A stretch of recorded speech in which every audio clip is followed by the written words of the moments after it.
¿Qué tienen en común un nerd, un geek, un friki y un otaku? ¿Que no se bañan? Pues sí. ¿Que son vírgenes? Pues también, es correcto. Pero además de todo eso, lo que tienen en común ahora es que en estos tiempos está bien y es normal y es cool pertenecer a estos grupos. ¿Qué? ¿Cómo? ¿Nani? Pero antes que nada, déjame explicarte de qué va cada cosa, porque cuando hablamos de estos grupos solemos generalizar. Sí tienen cosas en común, como que no se bañan y que hablan todos el lenguaje universal de la virginidad, pero tienen cosas que los hacen diferentes los unos a los otros. Para empezar, los nerds es un término que se popularizó allá en los 70s en Estados Unidos y era empleado para describir una persona que daba un estereotipo de persona inteligente con habilidades sociales limitadas y sobre todo también deportivas. Entonces, un nerd es una persona súper inteligente, pero no puede socializar y también no puede hacer actividades deportivas. Soy un nerd. ¡Ay! ¡Yo también!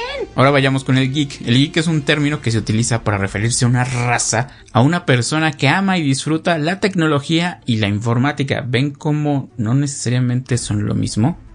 ¡Espera, Bob Esponja! ¡No somos cavernícolas! ¡Tenemos tecnología! Y friki es una palabra que viene del inglés, que dice freak, que puede ser como loco, extraño, extravagante, en fin, tiene un montón de significados y de sinónimos que se van agregando. Pero una persona friki dentro de este concepto es una persona que destaca por sus gustos o aficiones poco comunes. Es decir, todas aquellas personas que pueden ir a la Comic Con, visten de Batman, ellos entran en esta categoría como frikis. ¡Qué elegancia la de Francia! Y el término otaku se emplea popularmente en Japón y otros países y se ha convertido en un sinónimo de personas con afición y gustos por el anime, la manga o el dorama, que son cosas completamente diferentes. Y aquí en México, además de amar el anime, el manga y el dorama, pues son los que van a la Friki Plaza y no se bañan y generan un tufo extraño. No mames, qué asco. Les decía al principio, ¿qué tienen en común todos estos grupos? Pues que yo he pasado por cada uno de ellos. He sido un otaku, un friki, un nerd, un geek. ¡Miradme! ¡Soy diferente! ¡Soy especial! Pero yo creo que yo nací antes de tiempo y les voy a contar bien la historia. Yo recuerdo bien la primera vez que se me ocurrió llevar un cómic a la secundaria. En ese momento no lo escuché, pero ahora cada vez que cuento la historia, juro que puedo escuchar pensamiento de todas las mujeres que están a mi alrededor. Este güey es virgen, este güey no se baña, ¡qué asco! Esto es lo que pasa cada vez que cuento esta historia. En fin, yo estaba en secundaria, tercero de secundaria, y en ese momento salió Spider-Man, la primera, la de Sam Raimi, y se me ocurrió llevar la adaptación de la película en versión cómic, que es una chulada porque está súper bien dibujada y sigue la misma línea que la película que todos hemos visto. Que para quien no la ha visto, pues es la historia de origen de Peter Parker, cómo se convierte en Spider-Man, cómo tiene que combatir a un enemigo que descubre su identidad y salvar a la mujer que ama. Eso se puede resumir la película y no spoileo demasiado. Puerco araña, al mal ataca con su telaraña. Las reacciones de mis compañeros hombres fueron diversas. Unos dijeron, qué chido está, se ve bien cool, presta para la orquesta. Y demás, de otros fueron qué asco. De las mujeres, la mayoría tenía una mirada que no supe interpretar en ese entonces, pero ahora sé lo que significa. Y la mirada decía esto: este güey se va a morir virgen. Afortunadamente no pasó, pero sí pasó mucho tiempo para que yo pudiera tener novia, porque incluso en la preparatoria parece que no aprendí. Yo llevaba tarjetas de Yu-Gi-Oh! Y de hecho, las veces que tuve cuestiones de indisciplina fue porque los coordinadores me veían jugar, porque sí había gente, además de su servidor, que jugaba este tipo de juegos.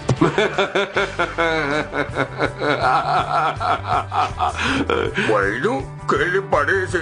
Es una broma, ¿verdad? Porque es lo más estúpido que he leído. Pues porque me quitaron mis tarjetas y le hice de pedo, porque pues sí costaban una lana. De hecho me duele y me duele demasiado. Este coordinador se quedó con mi deck y tenía cartas muy interesantes que me costaron mucho trabajo juntar. Este es mi nerd virginal sufriendo por esas cosas. ¿Por qué digo que me adelanté al tiempo? Porque ahora pasa completamente lo opuesto. No sé en qué momento pasó, pero la gente dejó de tenerle asco a las personas que leen cómics, a las personas que aman los superhéroes. ¿Qué pasó? Ahora los chicos populares son los que ven anime, los que incluso se saben frases en japonés. No puede ser. No sé en qué momento se cruzó esa línea. Digo, me alegra bastante que haya pasado, pero yo creo que sí, definitivamente me adelanté mi tiempo. A mí me sorprende cómo esto primero se convirtió en una moda y ahora es una típica tendencia. Por eso no podía estar más emocionado de presentarles una serie de episodios de este podcast que serán los más virginales de todos los episodios de este canal. Bienvenidos al episodio número 31, el origen de Marvel Comics. Aldacaya Marketing Podcast. Branding, engagement, hashtag, influencers, marketing viral, neuromarketing, social media, trending topic. Escúchanos semana a semana solo por Spotify. Este episodio es patrocinado por Icónica Studio, tus clientes a un clic de distancia. Muy buenos días, bienvenidos a otro día marketero más. Recuerden que es bonito y está bien hablar acerca de estos temas todos los días. Soy Alan Cabrera y te doy la bienvenida a un episodio más de Aldacaya Marketing Podcast. Un podcast para los amantes de la mercadotecnia donde hablaré de las empresas más importantes, sus historias de origen y cómo aparecieron en el reflector de la controversia. Recuerda que me puedes escuchar donde te dé la regalada gana, en Spotify, Apple Podcasts, Google Podcasts y también ya en Amazon Music. Y si tienes algún comentario, crítica o sugerencia, en la descripción del episodio dejo los enlaces de mis redes sociales y correo para que puedas contactarme. Les decía que estoy muy contento porque van a ser una serie de capítulos, no vienen necesariamente en parte 1 o parte 2, pero sí van a ser una serie de capítulos de episodios dedicados a Marvel. Vamos a hablar del origen de Marvel Comics, también vamos a hablar en los siguientes capítulos del origen del universo cinematográfico de Marvel, que son dos cosas completamente diferentes. Sí, una lleva a la otra, pero su origen y éxito cambia bastante. ¡Qué genial! ¡Qué genial! Si tú ya le puchaste play a este podcast, pues vas a descubrir varias cosillas. Es curioso cómo funciona porque algunas personas creen que Stan Lee fue el fundador de Marvel Comics, cosa que no es cierto.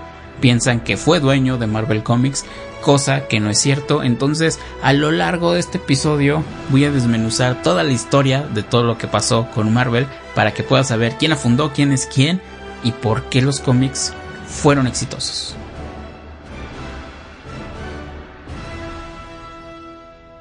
Vayamos al pasado, a 1939. En esos años había un joven llamado Martin Goodman, que si lo traducimos sería Martin Buenhombre, que para efectos de este podcast pues vamos a mantener su nombre de Martin Buenhombre.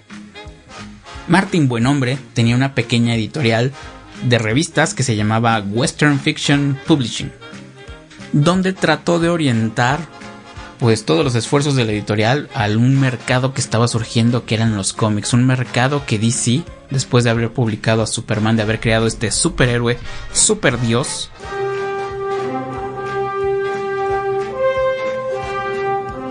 y ojo aquí, no necesariamente para publicar un cómic tenías que hablar de superhéroes, había muchos géneros, había horror, comedia, estaban los Looney Tunes, había de todo un poco, simplemente los superhéroes era un género más. Y fue en este mismo año que Martin Buenhombre, en 1939, crea la editorial Timely Comics. Y su primera publicación fue en este año y contaba las aventuras de los primeros superhéroes de esta empresa. Salía un androide conocido como la Antorcha Humana, ¡Llamas a mí! Un antihéroe que era Namor y el Ángel, todos estos de orígenes muy diferentes a lo que tenemos ahorita, porque sí, la Antorcha Humana actualmente es un personaje que pertenece a los Cuatro Fantásticos, y lo mismo pasaba con Namor y Ángel. Sus primeras apariciones no tienen nada que ver con la evolución que han tenido ahora. Después de este número fue que Timely Comics comenzó a crecer, pero era una empresa pequeñita, entonces se tenían que apoyar de otras empresas. Y fue con esto que contrató los servicios de Funnies Inc., que me da risa como los nombres de las empresas de cómics tenían nombres bastante curiosos, porque Funnies es chistoso, divertido, ese era el nombre de la empresa. En fin, decidió contratar los servicios de esta empresa, que llevaban un staff de escritores y dibujantes que estaban especializados en el cómic. Entonces lo que hizo Martin Buenhombre, fue dejarles la parte creativa a ellos y él se encargaba de toda la parte administrativa. Entonces las ventas empezaron a crecer, y buen hombre, Martin Buen Hombre, me encanta decirlo, me encantaría tener un nombre así, Alan Buen Hombre. Sí, buenas tardes, Buen Hombre. Alan Buen Hombre. Regresando al punto, lo que hizo Martin Buen Hombre, se dio cuenta de que esta estrategia estaba funcionando, pero necesitaba más. Necesitaba consolidar un equipo que fuera completamente de él y no depender de un proveedor. Y entonces lo que hizo fue jalarse a todo el staff de Funnies Inc., a la mayoría del staff, tanto escritores como dibujantes, mejoró su sueldo y se los jaló para Timely Comics.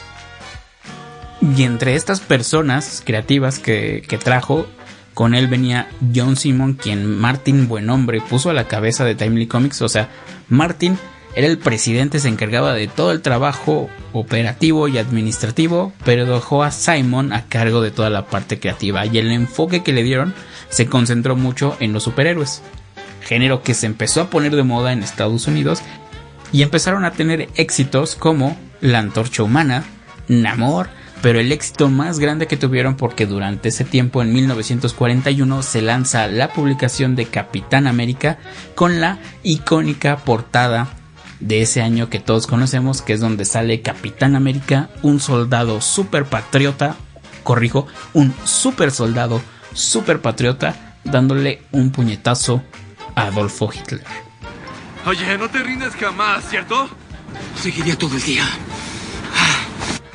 Y la razón del éxito de este cómic del Capitán América era que había un villano real. Este superhéroe, este super soldado, se estaba enfrentando a un ejército alemán, donde en ese tiempo pues ellos eran los malos de malos de malos. Esa fue una de las razones del éxito, tener un villano real. Marvel va a ser el claro ejemplo de una empresa con altas y bajas.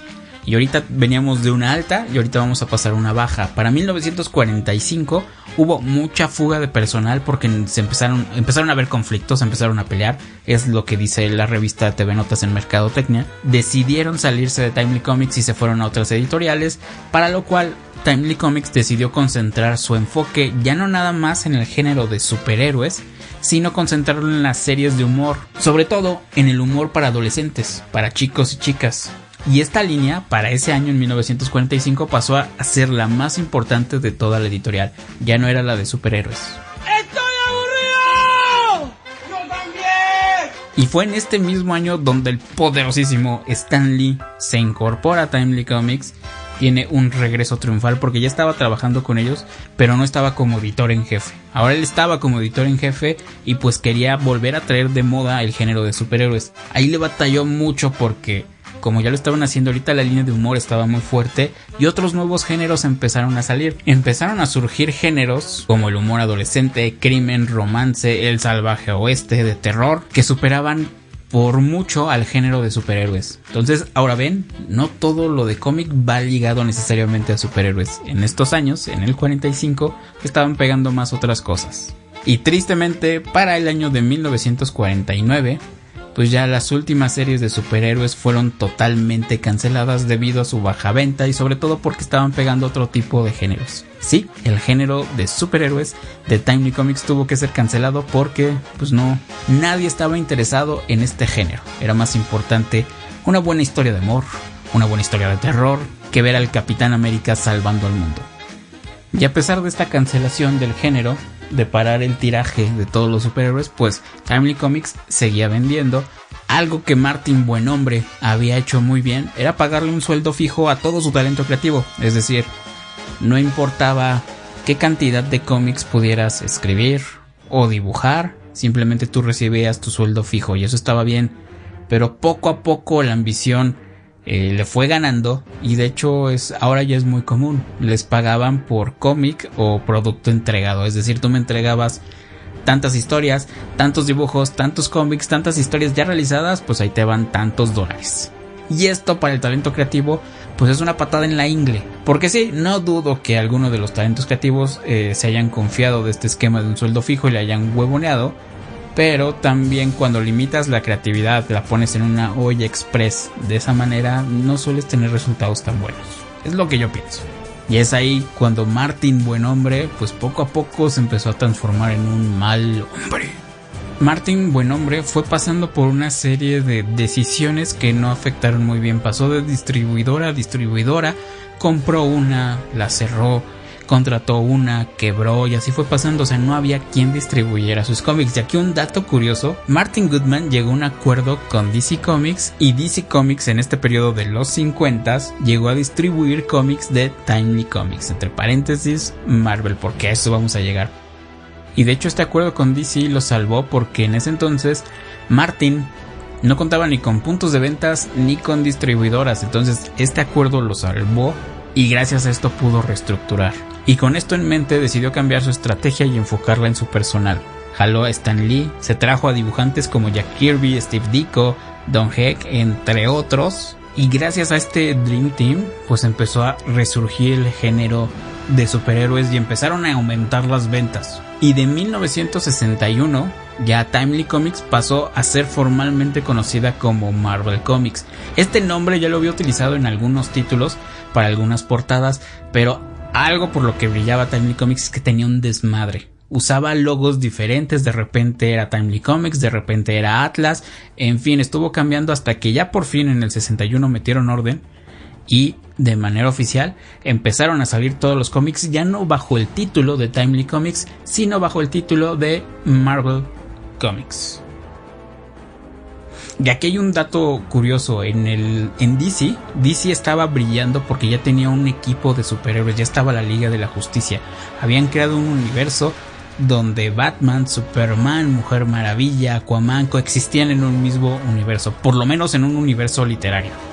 Y Marvel, haciendo un buen benchmarking, es decir, copiándole a la competencia, pues se dio a la tarea de crear su primer equipo de superhéroes. Y no fueron los Vengadores. ¿Qué? ¿Cómo? ¿Nani? El primer equipo de superhéroes que nació fueron los Cuatro Fantásticos, donde retoman un personaje de la Antorcha Humana, cambian su historia y lo conforman a este nuevo equipo. Y cuando Marvel lanza esto en 1961, el éxito fue impresionante. De hecho, muchas de las personas dicen que el éxito se debe a que los personajes eran mucho más realistas que los antiguos superhéroes que se mostraban en antaño. Que era mucho más realista que los superhéroes de antaño, que no eran súper buenos, ni súper bonitos, ni súper aburridos. Es decir, los personajes de Marvel, a pesar de tener superpoderes, pues tienen pedos, se casan, se divorcian, son infieles, se enferman, y eso fue dotando de mucho realismo a los personajes, cosa que hizo gancho con los lectores, y esa fue la razón del éxito de este nuevo resurgimiento de los cómics en el género de superhéroes. Y el éxito fue tanto que como consecuencia fueron surgiendo nuevos personajes igual de exitosos: el asombroso Hombre Hormiga, Hulk el Increíble, Spider-Man, Thor, y ahí empezaron a salir poco a poco The Wasp, la avispa también estaba, y también surgieron los primeros números de Doctor Strange. Avancen el tiempo para ver futuros alternos y estudiar los posibles resultados del conflicto que viene. Fíjense, ¿no? Empezamos en el 61, seguía el éxito, y para el 63 continuaron los éxitos porque se crean los Vengadores y los X-Men. Para 1968 y 77, Marvel no solo brilló por el éxito, sino también por una desorganización descomunal. Había desorganización dentro del staff de empleados, había un caos, a pesar de que Stan Lee funcionaba como guionista, editor literario y artístico, mientras que otros se ocupaban de la parte de fechas de entrega, impresión, todo el proceso administrativo que Stan Lee le daba hueva. Esto en manera teórica funcionaba, pero había mucho caos. Fíjense que este caos yo lo asocio a que la mayoría de las personas eran creativas. Y la manera de trabajar de un creativo es así: escritorio sucio, no me refiero a lleno de porquería, sino caótico el centro de trabajo, porque al final de cuentas estás en un proceso creativo que te sumerge en otro mundo y estás fuera de, te vale gorro lo demás, te vale gorro tu apariencia física y te centras en lo que hay que entregar. Entonces este caos no suena demasiado incongruente con la empresa. A pesar de este caos, Marvel vendía muy bien, y esto llamó la atención de una empresa que se llama Perfect Film and Chemical Corporation, que después pasó a ser conocida como Candace Industries. Esta empresa fue la que compró la compañía de Martin Buenombre en 1968. Martin Buenombre, recordando un poco, fue el dueño de 1939 a 1968. Y aquí lo curioso es que la empresa lo tuvo como presidente 4 años más, hasta 1972. Y ahora, cuando entran nuevos dueños, siempre vienen reestructuras, siempre vienen cosas, siempre vienen pedos. ¿No tienen el presentimiento de que algo muy malo va a pasar? Y el objetivo que ellos querían hacer a Marvel la principal editorial del cómics del mundo mundial. Y para ello decidieron invertir una buena lana en una distribuidora, aumentaron la plantilla, también el número de títulos que se publicaban, y ellos decidieron que no querían depender completamente de los superhéroes, porque ahorita todo el boom estaba enfocado en los superhéroes. Entonces decidieron apostar nuevamente a otros géneros, como el terror, el humor adolescente, el salvaje oeste, la ciencia ficción. Y les decía que Marvel es el claro ejemplo de todo lo que sube tiene que bajar. Estamos en la parte más alta de un momento importante donde el género de superhéroes y sobre todo Marvel está dominando el mercado de los cómics con las historias de sus personajes, y pues todo lo que sube tiene que bajar. Pero ahora fue la crisis financiera que le pegó a Marvel. La inflación, la crisis del petróleo y la aparición de nuevas fuentes de entretenimiento para la chaviza fue lo que poco a poco le empezó a comenzar a pegar a Marvel. Ya para el año de 1976 y 1978, Stan Lee dejó la parte creativa, dejó la parte de guiones por un trabajo ya ejecutivo, y Jack Kirby, uno de los mejores dibujantes de este editorial, se pasó a DC Comics. A pesar de esta crisis, Marvel supo mantenerse a flote y continuar con no un éxito descomunal, pero sí sobreviviendo. Y fue en 1988 que Marvel Comics fue nuevamente puesta a la venta y la compró Andrews Group.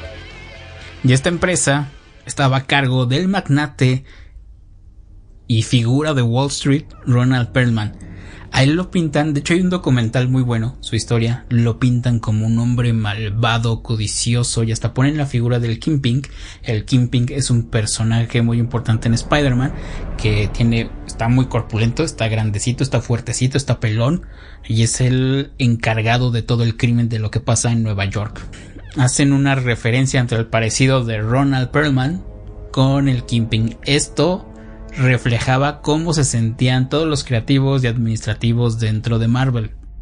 Y ahí va la razón del por qué. Ronald tenía una idea muy clara. Él no venía a jugar, él no venía a hacer amigos, él venía a hacer lana. Y como buena figura importante de Wall Street, pues él iba a hacer todo lo posible para que Marvel vendiera y él pudiera recuperar su inversión de una manera muy rápida. Una de las estrategias que él diseñó, que me parece muy interesante, fue subir el precio de los cómics que ellos vendían de $1, pasaron a venderse a $2, pero él lo justificaba porque las portadas venían con relieve, venían con hologramas. No sé si alguno de los que me están escuchando tuvieron acceso a las Pepsi Cards, pero imagínense una portada de cómic de ese estilo. Entonces la chaviza, los fanses se emocionaron. Obviamente no les importó pagar $1 más por tener su cómic, y fue una estrategia que funcionó. La lana caía. Pero ¿qué pasa cuando todas estas ediciones especiales las empiezas a sacar cada mes? Y a diestra y siniestra, pues estas dejan de ser especiales. Entonces la gente se empezó a cansar. Ya no era tan importante tener el nuevo cómic de Spider-Man que tenía relieve, que tenía holograma, porque ya había muchos. Y además de esto, la estrategia estaba enfocada únicamente en los dibujos y en las portadas, y bajaron mucho la calidad en historias. Porque aparte subió la cantidad de cómics que se publicaban a la semana, es decir, estaba saturando el mercado. Comenzó el bajón. El personal no aguantaba el ritmo del trabajo y empezaron a renunciar, hubo fuga creativa. Las ventas empezaron a caer, las personas ya no querían leer cómics y ya no se les hacía interesante el contenido de las historias de los personajes que hace años amaban.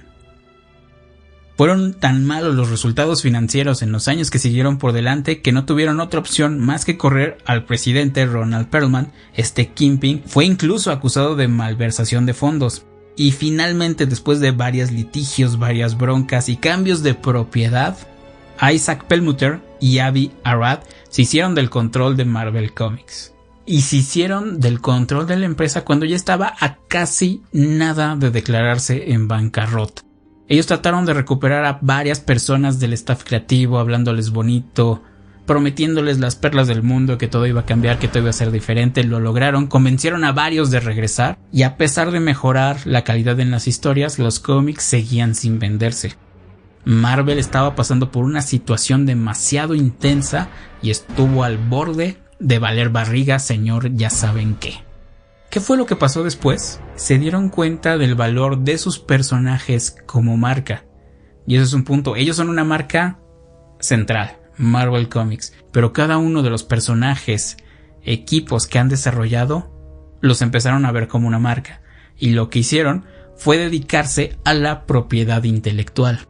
Propiedad intelectual que empezaron a vender a varias productoras de cine, como Sony, Fox Studios y Universal. Sony compró la licencia para hacer películas de Spider-Man, Fox la de X-Men y los Cuatro Fantásticos, Universal a Hulk, pero eso lo veremos en el siguiente capítulo en el universo cinematográfico de Marvel, parte 1.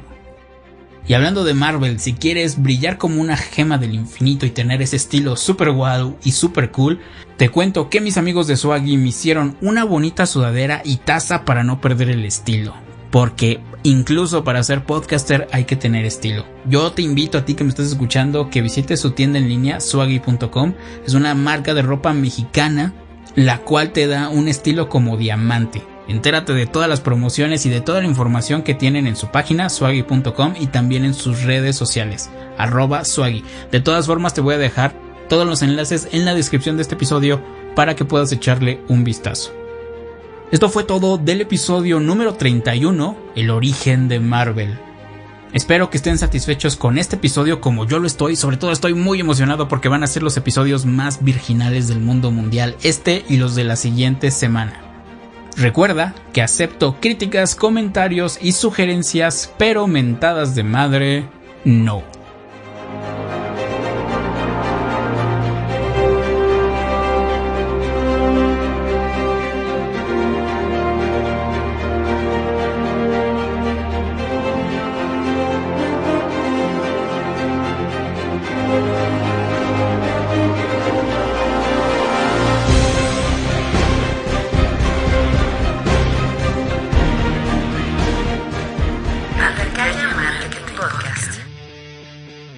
Branding, engagement, hashtag, influencers, marketing viral, neuromarketing, social media, trending topic.